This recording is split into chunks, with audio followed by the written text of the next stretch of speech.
Hello class 4th students. Today is your English class. Now in our today's class we are going to read a story. But first you tell me, do you love to listen stories? क्या आप सबको story सुनना पसंद है? आप ये stories किससे सुनते हैं? कौन सुनाता है आपको स्टोरीज? ये स्टोरीज एक जनरेशन से दूसरी जनरेशन को सुनाई जाती है, यानी हमारे जो बुजुर्ग होते हैं वो हमें स्टोरीज सुनाते हैं. आज हम एक फॉकटेल स्टोरी के बारे में पढ़ेंगे. फॉकटेल स्टोरी जो होती है वह किसी पर्टिकुलर कल्चर या रीजन से रिलेटेड होती है और जो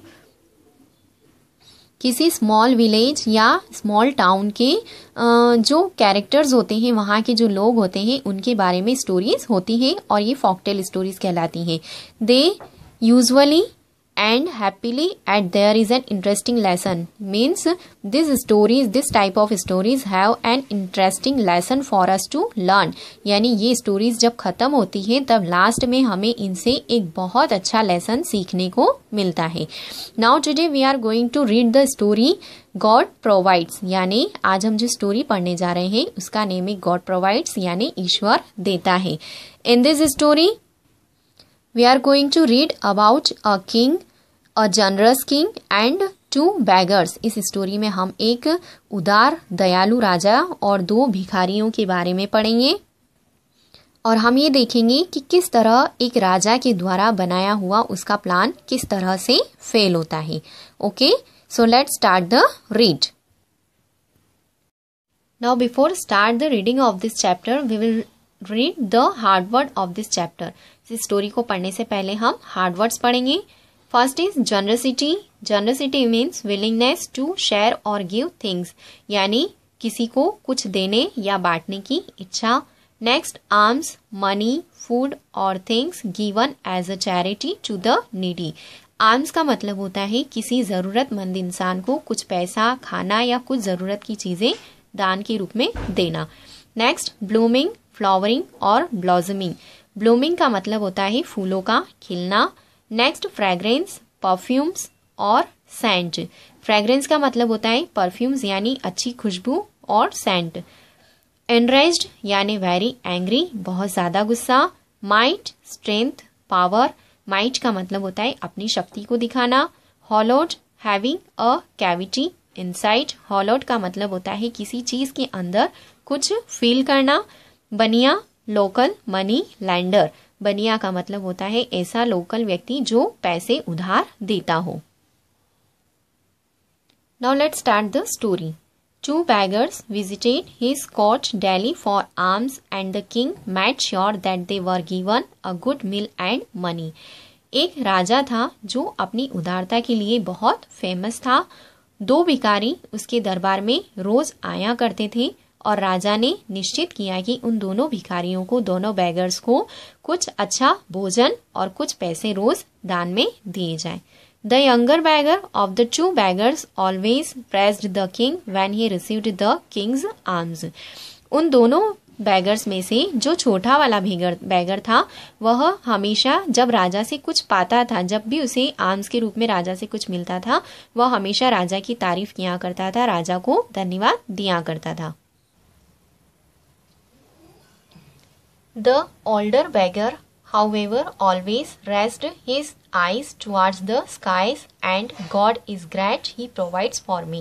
और जो बड़ा वाला भिखारी था वह हमेशा जब भी राजा से उसे कुछ मिलता था अपनी आंखें ऊपर आसमान की तरफ करता और हमेशा भगवान को शुक्रिया अदा करता कि God is great, he provides for me, कि भगवान महान है, ईश्वर महान है, वह हमेशा मुझे कुछ देता है.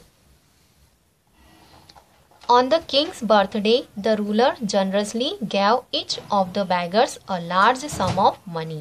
अब एक बार जब राजा का बर्थडे था तब राजा ने दोनों बेगर्स को एक बहुत बड़ा धन, बहुत ज्यादा मनी उनको दान के रूप में दी. The older beggar folded his hands in prayers as soon as he received the money. अब जो बूढ़ा भिखारी था उसने जैसे ही राजा से पैसे मिले उसने अपनी आंखें बंद की, दोनों हाथों को ज्वाइन किया और फिर से उसने गॉड को थैंक्स बोला. The king was very cross when he heard this words. अब जब राजा ने ये वर्ड्स सुने तब वह फिर से नाराज हुआ, उसे गुस्सा आया। What an ungrateful fellow this beggar is! Never once does he praise my kindness and generosity. Instead, he always praised God. I'll teach him a lesson. और राजा बोलता है कि यह कितना कृतज्ञ बैगर है जो कभी भी मुझे प्रेज नहीं करता है, मुझे मेरी उदारता के लिए धन्यवाद नहीं करता है, बल्कि मेरी जगह वह हमेशा ईश्वर को धन्यवाद देता है। मुझे इसे सबक सिखाना चाहिए। The next day, after he had given out alms to the two beggars as usual, the king asked them to do something. अब अगले दिन जब हमेशा की तरह दोनों बैगर्स राजा के पास आल्म्स भिक्षा लेने आए और राजा ने उन्हें आल्म्स दे दिया, उसके बाद राजा ने उनसे कुछ करने को कहा। Go along the small path in the palace garden. I have provided a gift there for one of you. God will provide for the other. राजा ने उनसे कहा कि पैलेस गार्डन यानी महल का जो बगीचा है उसके बीचों बीच में मैंने तुम्हारे लिए कुछ गिफ्ट रखा है, वहां जाओ और उस गिफ्ट को ले लो। लेकिन वो जो गिफ्ट है वह दोनों में से किसी एक के लिए है और जो दूसरा बचेगा जिसे गिफ्ट नहीं मिलेगा उसे ईश्वर गिफ्ट देगा। The king had ordered a purse full of gold to be placed in the center of the path. He wanted to make sure the younger beggar would find it. अब राजा ने क्या किया, राजा ने अपने सैनिकों को ऑर्डर दिया कि महल का जो गार्डन है उसके बीचों बीच रास्ते पर सोने से भरा हुआ एक पर्स रख दिया जाए। And he wanted to make sure the younger beggar would find it. और वह ऐसा चाहता था कि जो छोटा वाला भिखारी है उसे वह पर्स मिले। You go first. अब किंग उस यंगर बैगर को बोलता है कि तुम पहले जाओ। As the younger beggar walked along the path, the air was filled with the scent of the lovely flowers that were blooming all around. अब जो छोटा भिखारी था वह जैसे ही रास्ते से गुजर रहा था वह जिस रास्ते से गुजरकर जा रहा था उस रास्ते की जो हवा थी वह बहुत खुशबूदार फूलों से महक रही थी। यानी उस रास्ते में खुशबूदार फूल खिले हुए थे और उन फूलों की खुशबू पूरी हवा में फैल चुकी थी। He closed his eyes and sniffed the air to be able to inhale the lovely fragrance better. अब उस बैगर ने क्या किया, अपनी आईज को क्लोज कर लिया और ताकि वह उस खुशबू को बहुत अच्छे से अपनी सांस में सूंघ सके, अंदर ले सके। The older beggar who was walking behind him found it and picked it up. And he missed seeing the purse. अब जब उसने अपनी आईज को क्लोज कर लिया था तो उसने पर्स को देखकर भी छोड़ दिया, यानी उसकी आंखें तो बंद थी तो वह पर्स को नहीं देख पाया। The older beggar who was walking behind him found it and picked it up. अब जो बूढ़ा भिखारी उसके पीछे आ रहा था, पीछे चलकर आ रहा था, उसे वह पर्स मिल गया और उसने वह पर्स उठा लिया। What is it? वह उसे देखकर उठाकर खोल कर देखता है तो उसे बहुत आश्चर्य होता है कि वाओ, इसके अंदर क्या है। The following day, the king asked the two beggars whether they had found anything on the garden path. अब अगले दिन जब दोनों बेगर्स फिर से आम्स लेने आते हैं तब राजा उनसे पूछता है कि जब वे गार्डन के रास्ते पर जा रहे थे तब क्या उन्हें कुछ मिला। No, it was quite empty. तब छोटा बैगर आंसर देता है कि नहीं, वहां मुझे कुछ नहीं मिला, वह जगह खाली थी। I found a purse full of gold. Gold is great, he provides for me. God is great, he provides for me. तभी बड़ा भिखारी बोलता है, बड़ा बैगर बोलता है कि मुझे वहां पर गोल्ड सोने से भरा हुआ एक पर्स मिला। सच में ईश्वर महान है, वह हमेशा मुझे देता है। The king was enraged to hear this, but he was more determined than ever to prove his might and generosity to the older beggar. अब जब राजा ने ऐसा सुना तो उसे बहुत गुस्सा आया, वह नाराज हुआ, लेकिन उसने अपनी शक्ति और अपनी उदारता को साबित करने के लिए फिर से निश्चय किया। उसने सोचा, उसने ऐसा माइंड किया, ऐसा निश्चय किया कि मैं इसको सबक सिखाकर रहूंगा। I'll show him what generosity is। मैं इसे दिखाऊंगा कि उदारता और महानता क्या होती है। He gave the younger beggar a big orange pumpkin. Take it home and cut it. You will enjoy what is inside। अब वह राजा यंगर बैगर को, छोटे भिखारी को एक बड़ा सा ऑरेंज कलर का पंपकिन देता है, कद्दू देता है, और उसे बोलता है कि तुम इसे घर ले जाओ और तुम इसके साथ एंजॉय करोगे, मजा करोगे। The beggar did not know that the king had ordered the pumpkin to be hollowed out and filled with gold coins. He carried the pumpkin for some distance।